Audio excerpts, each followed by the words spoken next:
নমস্কার বন্ধুরা, আজকে তোমাদের জন্য কোনো টেকনিক নয়, কোনো স্পেল ওয়ার্ক নয়, কোনো ল অফ অ্যাট্রাকশনের কথা নয়। আজকে শুধু একটা ছোট্ট গল্প বলবো, খুবই কম সময়, ভিডিওটা পুরো দেখো। তো বন্ধুরা, আমার যারা সাবস্ক্রাইবার, আমার যারা ভিউয়ার্স, তোমরা পৃথিবীর যে কোনো প্রান্তেই থাকো না কেন, তোমরা সুস্থ আছো, তোমরা ভালো আছো, তোমরা হ্যাপি আছো এবং সব থেকে বড় কথা তোমরা পজিটিভ আছো। তো বন্ধুরা, যে গল্পটা আজকে বলবো তোমাদের ভেবেছি, ছোট্ট একটি গল্প। ইন্ডিয়াতে সাউথের দিকে, মানে সাউথ ইন্ডিয়াতে একটা ছোট গ্রাম ছিল। সেই গ্রামটা মানে প্রতি বর্ষায় বন্যা হতো। তো একদিন এক সাধু বাবা সেখানে বসবাস করা শুরু করে। তো ওই গ্রামে যখন সাধু বাবা বসবাস শুরু করে তখন সে শুধু ধ্যান করত, শুধু ধ্যান।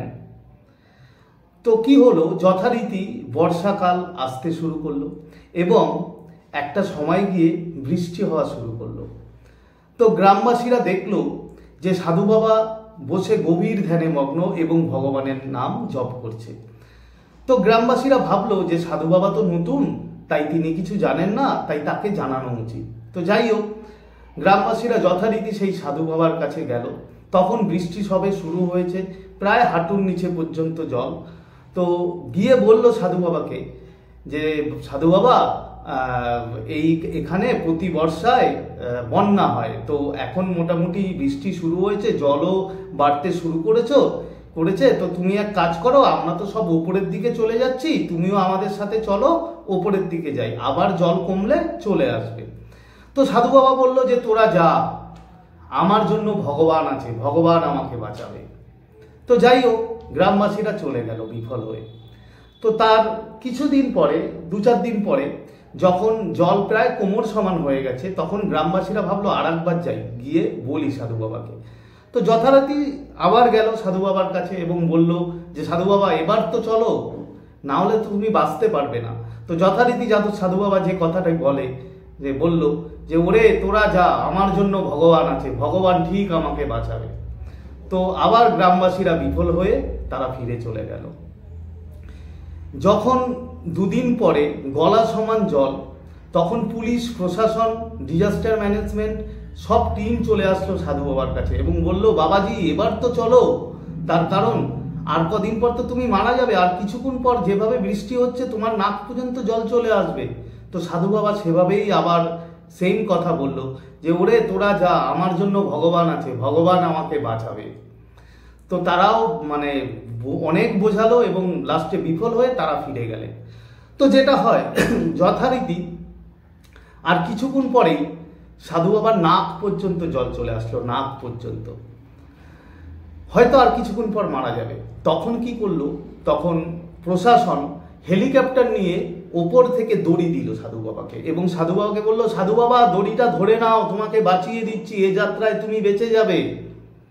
সাধু বাবা সেই আবার তার কথা যে ওরে তোরা যা, আমাকে ভগবান বাঁচাবে, ভগবান আমাকে বাঁচানোর জন্য আছে, আমি সারা জীবন ভগবানের নাম করি।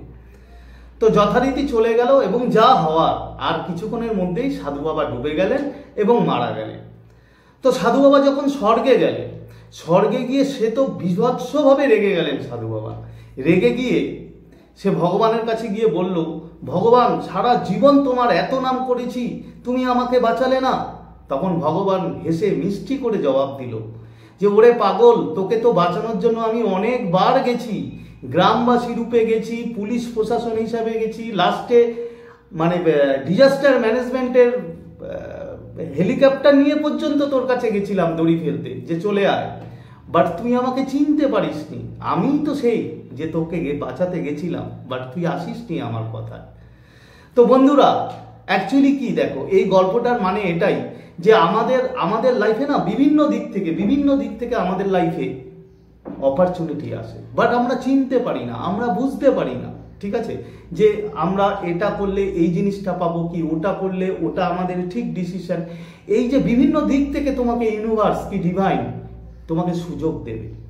অ্যাকচুয়ালি তুমি যখন যেটা চাও না, তুমি যেটা ম্যানিফেস্ট করো, সে যাই করো না কেন, তুমি রিলেশন করো, তুমি ভালো মানুষের জন্য করো, ঠিক আছে, সেই মানুষ তোমার কাছে কোনো না কোনো দিক থেকে আসবে, শুধু আমাদের চোখ কান খোলা রাখতে হবে। ল অফ অ্যাট্রাকশন একটা কথা আছে যে তুমি শুধু যদি ভেবে বসে থাকো তাহলে কিন্তু কিছু হবে না বন্ধুরা। তার সাথে সাথে কি করতে হবে, অ্যাকশন নিতে হবে। মানে ল অফ অ্যাট্রাকশন মানে ল অফ অ্যাকশন, তোমাকে অ্যাকশন নিতেই হবে। তুমি যদি ঘরে বসে থাকো কিংবা কোনো কাজ না করো, কোনো কিছু সেই রিলেটেড তুমি যদি মানে না পরিশ্রম করো, হবে না। অপরচুনিটি তোমাকে দেবে, তুমি যখনই ম্যানিফেস্ট করছো সুযোগ তোমাকে ইউনিভার্স দেবে, তোমাকে বলে রাখছি। বাট সেই সুযোগটা তোমাকে কাজে লাগাতে হবে, তোমাকে গ্র্যাব করতে হবে।